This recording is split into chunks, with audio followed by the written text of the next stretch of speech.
हाय दोस्तों, कैसे हो? उम्मीद करता हूँ दोस्तों आप अच्छे होंगे और मस्त होंगे दोस्तों। तो दोस्तों आप सभी का निर्वाण क्लासेस में दोस्तों स्वागत है।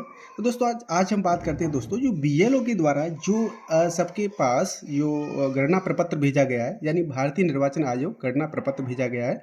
तो दोस्तों इसको दोस्तों हम सही और सटीक तरह से दोस्तों कैसे, तो दोस्तों कई जगह दोस्तों मिस्टेक मिली है दोस्तों। तो दोस्तों मैं आपको एक सटीक जानकारी और अच्छे से दोस्तों और बढ़िया तरह से मैं आपको बताने वाला हूं दोस्तों। तो दोस्तों हम स्टेप बाय स्टेप सारी चीज़ों के बारे में आपको जानकारी देते हैं दोस्तों। तो सबसे पहले हम बात करते हैं कि जन्म तिथि यानी डेट ऑफ बर्थ। आपको जो भी आधार कार्ड में जो भी डेट ऑफ बर्थ आपको मेंशन कराई गई है वही डेट ऑफ बर्थ आपको यहाँ पे लिखनी है दोस्तों, ठीक है। उसके बाद हम बात करते हैं आधार कार्ड। आधार कार्ड संख्या यानी कि आपके आधार कार्ड पर जो भी आधार कार्ड संख्या है वो आपको यहाँ पर लिखनी है दोस्तों, क्लियर है।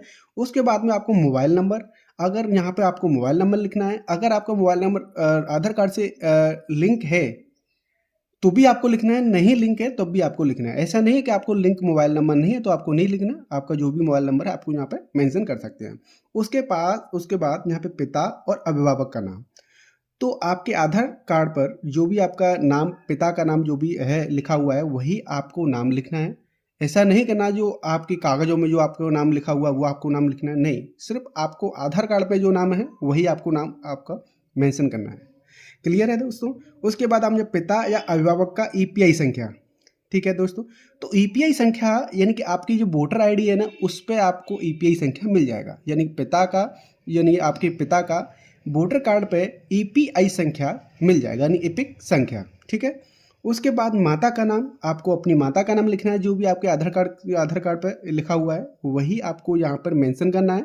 इसके बाद दोस्तों माता का ईपीआई संख्या यानी कि आपके माता के वोटर कार्ड पर जो भी इपिक संख्या है वो आपको यहाँ पर मेंशन करना है। इसके बाद अगर आप मैरिड हैं, ठीक है, तो आपको यहाँ पर अपनी पत्नी का नाम लागू हो।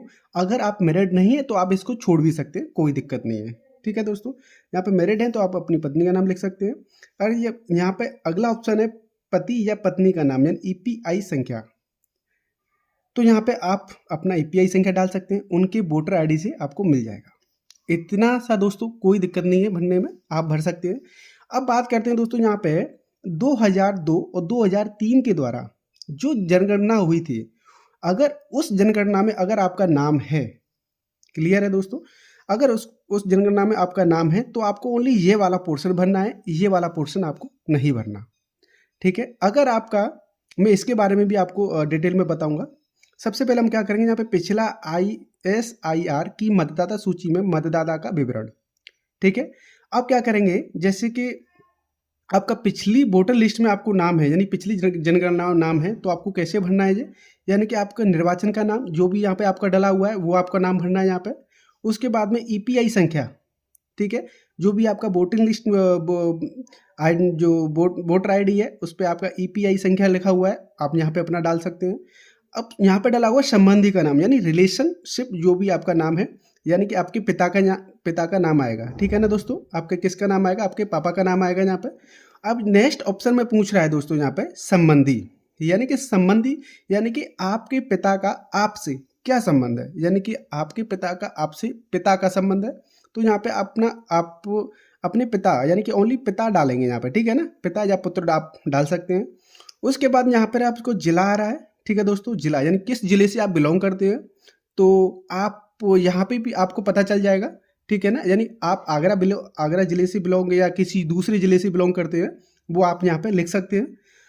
उसके बाद दोस्तों यहाँ पर राज्य का नाम पूछने के लिए आया है, राज्य यानी कि आपको यहाँ पे मिल जाएगा राज्य यानी यूपी, उत्तर प्रदेश से आप बिलोंग कर सकते हैं तो आप उत्तर प्रदेश यानी यूपी भी डाल सकते हैं।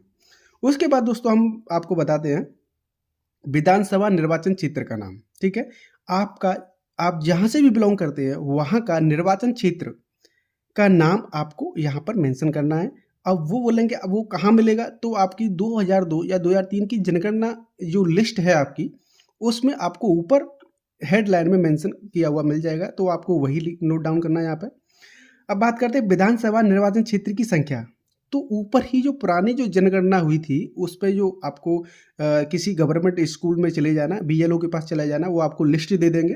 उस लिस्ट में आपको यहाँ पर ऊपर नाम मिल जाएगा विधानसभा निर्वाचन क्षेत्र की संख्या और भाग संख्या उसी में मिल जाएगा आपका भाग संख्या, यानी किस भाग संख्या से हो, 1 2 3 जो भी हो आपका भाग संख्या होगा, यहाँ पे आपको भाग संख्या डालना है। बात करते हैं क्रम संख्या।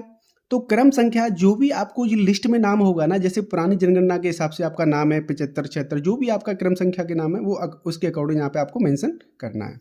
तो दोस्तों ये आपको तब भरना है जब आप 1983 84 के लमसम आपका जन्म हुआ हो, ठीक है ना, आपको तभी आपको जो भरना है। अगर उसके बाद आपका डेट ऑफ बर्थ है तो आपको दोस्तों ये नहीं भरना, ओनली आपको ये भरना है। तो इसके बारे में आपको पूरा डिटेल बताऊंगा कैसे कैसे क्या क्या करना है। तो इतना सा बात क्लियर है दोस्तों। उसके बाद हम जानते हैं यहाँ पे, जैसे कि अगर आप 2002 2003 की जनगणना में आपका लिस्ट में नाम नहीं है, उसके बाद आपका वोटिंग लिस्ट बना है, तो आपको ये वाला भरना है। और कैसे भरना है मैं आपको बता देता हूँ।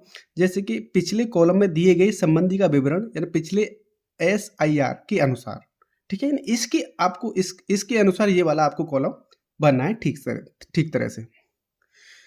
तो दोस्तों यहाँ पे हम क्या करेंगे, नाम, यानी कि आपको यहाँ पे अपना नाम नहीं डालना, यहाँ पे आपको अपने पिता का नाम डालना है। यहाँ पे पिता का नाम आएगा, ठीक है। ऐसा मत करना आप अपना नाम डाल दें, गलत हो जाएगा आपका फॉर्म।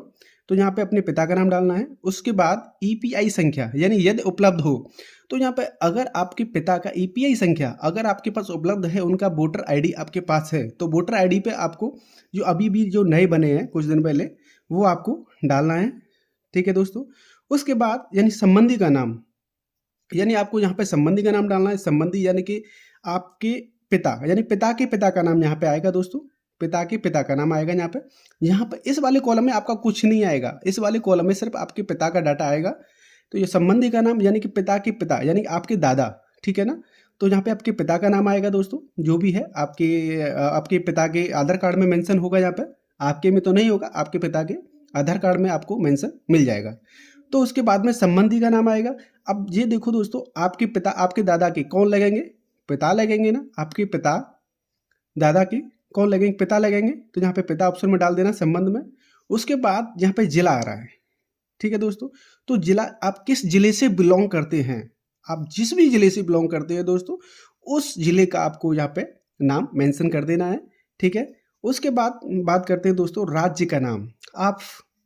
आप किस राज्य से बिलोंग करते हैं, ठीक है। राजस्थान, UP, MP, किसी भी राज्य से आप बिलोंग करते हो, उस राज्य का यहाँ पे आपको अपना नाम डाल सकते हैं। मैं तो उत्तर प्रदेश से बिलोंग करता हूँ, तो मैंने उत्तर प्रदेश यहाँ पे डाल दिया दोस्तों, ठीक है।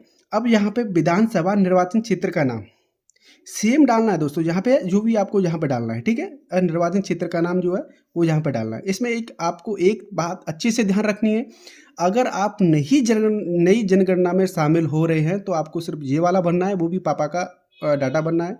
अगर आप पुरानी जनगणना में पहले से चल रहे हैं, ठीक है, आपकी डेट ऑफ बर्थ 1985 84 83 80 75 जो भी है, तो आपको पुरानी जनगणना में आपका नाम होगा, तो आपको ये वाला भरना है, ये वाला नहीं भरना, ठीक है। मिस्टेक मत कर देना दोस्तों, नहीं गलती हो जाएगी तो आपका फॉर्म बेकार हो जाएगा। तो आपको विधानसभा निर्वाचन क्षेत्र का नाम यहाँ पर लिखना है। ये दोस्तों मैं आपको पहले बता चुका हूँ, यहाँ पे कहाँ मिलेगा ये नाम। आपकी जो वोटिंग लिस्ट होगी, आप अपने BLO के पास जाना है, वहाँ पर उससे बोलना है कि हमारी वोटिंग लिस्ट में नाम किधर है, कहाँ है, तो उसकी ऊपर की हेडलाइन में आपको नाम मिल जाएगा। तो विधानसभा निर्वाचन क्षेत्र की संख्या आपको यहाँ भरनी है, ठीक है दोस्तों, गलती नहीं करना कोई। और भाग संख्या, आप किस भाग संख्या से 1 2 3 जो भी होगा भाग संख्या आपको यहाँ पर लिखना है। और क्रम संख्या की बात करते हैं, तो आपको जो लिस्ट में जो नाम होगा ना, उसी के अकॉर्डिंग आपको क्रम संख्या भी यहाँ पर आपको नोट डाउन कर देना है। क्लियर है, समझ में आ रहा है। तो उसके बाद दोस्तों हमने पूरा डाटा आपको बता दिया। अब देखो यहाँ पर आपको करना क्या है, यहाँ पर दोस्तों आपको अपना फोटो बोलकर अपडेट वाला फोटो लगाना है। पुराना फोटो मत कर देना, ये 5-6 साल पुराना फोटो मत लगाना। 2-4 महीने पहला फोटो हो वो आपको यहाँ पर मेंशन कर देना दोस्तों। क्लियर है। उसके बाद यहाँ पर लिखे मतदाता या किसी अन्य वयस्क पारिवारिक सदस्य के हस्ताक्षर या अंगूठे का निशान। अगर आप अपना साइन कर सकते हैं तो अपना साइन कर सकते हैं, कर दो। अगर आप साइन नहीं कर पा रहे हैं दोस्तों, तो आप अपना अंगूठे का साइन भी लगा सकते हैं। क्लियर है। तो दोस्तों यहाँ पे आपको कुछ नहीं करना, जहाँ BLO के हस्ताक्षर होंगे वो अपने आप कर देगा, यहाँ पे आप सबमिट कर देंगे, कुछ दिन बाद वो वेरीफाई करा के ये पास आउट करा देगा दोस्तों। तो दोस्तों मैं उम्मीद करता हूँ दोस्तों जो भी मैंने दोस्तों आपको समझाने की कोशिश की है वो आपको अच्छे से समझ में आ गया होगा दोस्तों। अगर आपको दोस्तों अभी भी कोई त्रुटि है दोस्तों, समझ में नहीं आया हो, तो दोस्तों प्लीज़ कमेंट बॉक्स में कमेंट करना दोस्तों, और मैं आपको प्लीज़ ज़रूर रिप्लाई दूंगा। तो दोस्तों प्लीज़ मेरे चैनल से बने रहिएगा, और नरवार क्लासेस को दोस्तों प्लीज़ चैनल को सब्सक्राइब भी कर लेना, लाइक भी कर देना दोस्तों। तो दोस्तों इसके अकॉर्डिंग दोस्तों मैं आपके लिए और भी वीडियो लेकर आऊँगा। तो दोस्तों ओके, इतना ही बहुत है दोस्तों आज के लिए। ठीक है दोस्तों।